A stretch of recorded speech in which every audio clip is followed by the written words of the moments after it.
ಬೆಂಗಳೂರಿನಲ್ಲಿ ಮೋಡ ಕವಿದ ವಾತಾವರಣ ಇದ್ದ ಹಿನ್ನೆಲೆಯಲ್ಲಿ ಗವಿ ಗಂಗಾಧರೇಶ್ವರ ದೇವಸ್ಥಾನದಲ್ಲಿ ಪ್ರತಿ ವರ್ಷ ನಡೀತಾ ಇದ್ದಂತಹ ಒಂದು ಚಮತ್ಕಾರ ವಾಸ್ತುಶಿಲ್ಪದ ಅದ್ಭುತ ಅಂತ ನಾವೇನು ಕರಿತಾ ಇದ್ವಿ, ಸೂರ್ಯರಶ್ಮಿಯ ಶಿವಲಿಂಗದ ಸ್ಪರ್ಶ ಈ ಬಾರಿ ಆಗಿಲ್ಲ. ಅಂದ್ರೆ ಕಣ್ಣಿಗೆ ಗೋಚರಿಸಿಲ್ಲ. ಇದು ಗವಿ ಗಂಗಾಧರನಿಗೆ ಸೂರ್ಯರಶ್ಮಿಯ ಸ್ಪರ್ಶ ಆಗಿಲ್ಲ. ಹೀಗಾಗಿ ಭಕ್ತರಿಗೆ ನಿರಾಸೆ ಆಗಿದೆ. ಮತ್ತೆ ಇತಿಹಾಸನ ನಾಗಲೇ ಹೇಳ್ತಾ ಇದ್ದ ಹಾಗೆ ಮೂರನೇ ಬಾರಿಗೆ ಈ ರೀತಿ ಆಗಿರೋದು. 2021ರಲ್ಲೂ ಕೂಡ ಸ್ವಲ್ಪ ಮಟ್ಟದಲ್ಲಿ ಇದೇ ತರದ ನಿರಾಸೆ ಕಾಣಿಸಿತ್ತು.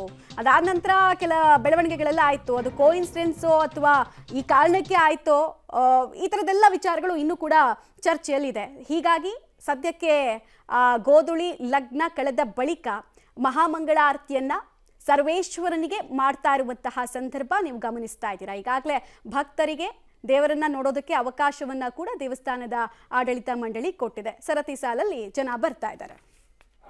ಅನುಗ್ರಹಕ್ಕೆ ಪಾತ್ರರಾಗಬೇಕೆಂದು ದೇವಾಲಯದ ಪರವಾಗಿ ಹಾಗೂ ಅರ್ಚಕರ ಪರವಾಗಿ ನಾವು ಹೇಳಿಕೊಳ್ಳುತ್ತಿದ್ದೇವೆ ಹಾಗೂ ತಿಳಿಸುತ್ತಿದ್ದೇವೆ. ಇನ್ನ ಪೊಲೀಸರನ್ನೆಲ್ಲ ಕರ್ಕೊಂಡ್ಬಂದ್ಬಿಡಿ, ಅಲ್ಲಿರೋ ಪೊಲೀಸರನ್ನೆಲ್ಲ ಕರ್ಕೊಂಡ್ಬಂದ್ಬಿಡಿ. ಬೇಡ ಅಂತಾನೆ ನಾನು ಹೇಳಿದೆ. ಗುರುಜಿ, ಈಗ ಸಾಮಾನ್ಯವಾಗಿ ಹಿಂಗಾಗಬೇಕು ಅಂತ ನಾವು ಅಂದ್ಕೊಳ್ತಿರ್ತೀವಿ. ಹಂಗಾಗಿಲ್ಲ ಅಂದ ತಕ್ಷಣ ಏನು ಅನ್ಸುತ್ತೆ ಅಂತ ಹೇಳಿದ್ರೆ ಈ ವರ್ಷ ಏನೋ ಕೆಡಕ ಆಗತ್ತಾ ಅಂತ. 2021ರಲ್ಲಿ ಕೂಡ ಹಿಂಗೆ ಆಗಿತ್ತು. ನಂತರ ಬಂದಿದ್ದ ಡೆಲ್ಟಾ ವೈರಸ್ಸು, ನಂತರ ಅತಿವೃಷ್ಟಿ ಆಗಿದ್ದ ನಾವು ನೋಡಿದ್ವಿ. ಬರೀ ಮೋಡನೇ ಇತ್ತು ಇಡೀ ವರ್ಷ, ಮೋಡ ಮಳೆ ಅನ್ನೋದನ್ನ ನೋಡ್ತಾ ಇದ್ವಿ. ಈಗ ಹಾಗೆ ಆಗಿದೆ. ಒಂದು ಆತಂಕ ಇದೆ ಭಕ್ತರಲ್ಲಿ. ಕಣ್ಣಿಗೆ ಕಾಣಿಸಿಲ್ಲ, ಸೂರ್ಯರಶ್ಮಿ ಗೋಚರಿಸಿಲ್ಲ. ಅಗೋಚರವಾಗಿ ಏನಾದರೂ ಸ್ಪರ್ಶಿಸಿದೆಯಾ? ಯಾವ ರೀತಿ ಇದನ್ನ ಜ್ಯೋತಿಷ್ಶಾಸ್ತ್ರ ಅಥವಾ ಧರ್ಮಶಾಸ್ತ್ರ ನೋಡುತ್ತೆ ಅಂತ? ಸಾಮಾನ್ಯವಾಗಿ ಸೂರ್ಯರಶ್ಮಿ ಅದು ನೇರವಾಗಿ ಬಿದ್ದಿಲ್ಲ ಅಂತಕ್ಕಂಥ ರೀತಿಯಲ್ಲಿ ಇರುವಂಥದ್ದು. ಬಟ್ ಒಂದು ಸೂಕ್ಷ್ಮವಾಗಿ ನೋಡಿದಾಗ ನಾವು ಬೆಳಕು ಬಿದ್ದಿಲ್ವಾ ಅಂತಂದರೆ ಬೆಳಕು ಬಿದ್ದಿರ್ತದೆ. ಯಾಕೆಂದರೆ ಒಂದು ಲೈಟ್ ಇರ್ತದೆ, ಒಂದು ಲೈಟಿಗೆ ಒಂದು ವೈಟ್ ಪೇಪರ್ ಏನಾದ್ರು ಇಟ್ಟರೆ ಅದ್ರ ಬೆಳಕು ಬಂದೇ ಬರುತ್ತೆ ಹೊರಗಡೆ. ಅಲ್ಪ ಸ್ವಲ್ಪನಾದರೂ ಬರ್ತದೆ, ಅದರ ದರ್ಶನವಾಗ್ತದೆ.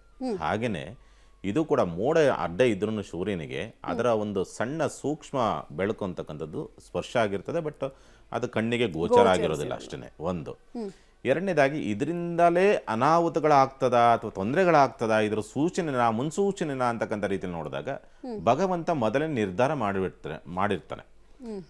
ಒಂದು ಸರಿ ನಡೆದಂಥ ಘಟನೆ ಮತ್ತೆ ಇನ್ನೊಂದು ಸರಿ ಮರುಕಳಿಸೋದೇ ಇಲ್ಲ.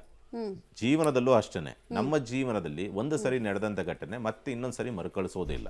ಆ ರೀತಿಯಲ್ಲಿ ಇರುವಂಥದ್ದು ಆ ಪ್ರಕೃತಿಯ ವೈಶಿಷ್ಟ್ಯವೂ ಹಾಗೆ ಇದೆ, ಭಗವಂತನ ಸೃಷ್ಟಿ ನಿಯಮನೂ ಕೂಡ ಹಾಗೆ ಇದೆ. ಇಲ್ಲಿ ಏನಾಗ್ತದೆ, ಸೂರ್ಯರಶ್ಮಿ ಅಂತಕ್ಕಂಥದ್ದು ಬಿದ್ದಿಲ್ಲದೆ ಇರೋದ್ರಿಂದ ಈ ರೀತಿ ಆಗುತ್ತಾ ಅಂತಂದ್ರೆ ಇಲ್ಲ. ಆದರೆ ಅದರ ಮುನ್ಸೂಚನೆನ ಕೊಡುವಂಥ ಸಾಧ್ಯತೆಗಳಿರುತ್ತೆ. ಯಾಕಂದ್ರೆ ಮೊದಲೇ ನಿರ್ಧಾರ ಆಗಿರ್ತದೆ. ಇದು ಹೇಗಿರ್ತದೆ, ಮಕರ ಸಂಕ್ರಮಣ ಫಲ ಅಂತೀವಿ ನಾವು. ಸಂಕ್ರಮಣ ಫಲದಲ್ಲಿ ಏನಾಗ್ತದೆ ಅಂತಕ್ಕಂದ್ರೆ ಮೊದಲೇ ಪಂಚಾಂಗಕರ್ತರು ನಿರ್ಧಾರ ಮಾಡಿರ್ತಾರೆ. ಮತ್ತು ಆವತ್ತಿನ ರವಿಯ ಮಕರ ರಾಶಿಗೆ ಸಂಚಾರವನ್ನು ಮಾಡಬೇಕಾದ್ರೆ ಆ ಸಂದರ್ಭದ ನಿರ್ದಿಷ್ಟವಾದಂಥ ಬಿಂದುವಿನಲ್ಲಿ ಯಾವ ನಕ್ಷತ್ರ ಇರ್ತದೆ, ಯಾವ ತಿಥಿ ಇರ್ತದೆ, ಯಾವ ಯೋಗವಿರ್ತದೆ, ಯಾವ ಲಗ್ನ ಆ ರವಿ ಅಂತಕ್ಕಂಥನು ಮಕರ ರಾಶಿಗೆ ಪ್ರವೇಶವನ್ನು ತೆಗೆದುಕೊಳ್ಬೇಕಾದ್ರೆ ಇರುತ್ತೆ. ಇದೆಲ್ಲವನ್ನು ಕೂಡ ಪರಿಗಣನೆ ತೆಗೆದುಕೊಂಡು ಯಾವ ವಾರ ಆಗಿರ್ತದೆ ಸಂಕ್ರಮಣ ಬಂದಿರತಕ್ಕಂಥದ್ದು, ಇದೆಲ್ಲವನ್ನು ಕೂಡ ನಿರ್ಧಾರ ಮಾಡಿಬಿಟ್ಟು ಮೊದಲೇ ಉಲ್ಲೇಖ ಮಾಡಿರ್ತಾರೆ.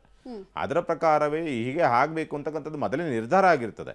ನಿರ್ಧಾರ ಆಗಿದ್ದನ್ನ ಸೂಕ್ಷ್ಮವಾಗಿ ಈ ಮುಖಾಂತರವಾಗಿ ಭಗವಂತ ತಿಳಿಸ್ತಾನೆ. ಏನೋ ಇದೆ, ಮುಂದೆ ಏನೋ ಸಮಸ್ಯೆ ಇದೆ, ಎಚ್ಚರಿಕೆ ಅನ್ನೋವಂಥ ಒಂದು ಸೂಚನೆಯನ್ನು ಭಗವಂತ ಈ ಮುಖಾಂತರವಾಗಿ ಕೊಡೋದಕ್ಕೆ ದಾರಿಯಾಗಿದೆ. ಇದರಿಂದಲೇ ಆಗಿದೆ ಅಂದರೆ ಬಟ್ ಇದರಿಂದಲೇ ಅಲ್ಲ, ಬಟ್ ಇದು ಸೂಕ್ಷ್ಮತೆಯನ್ನು ಮೊದಲೇ ತಿಳಿಸುವಂಥ ಒಂದು ಅದೃಷ್ಟ ಅಂತ ಹೇಳ್ಬೋದು ಅಷ್ಟೇ.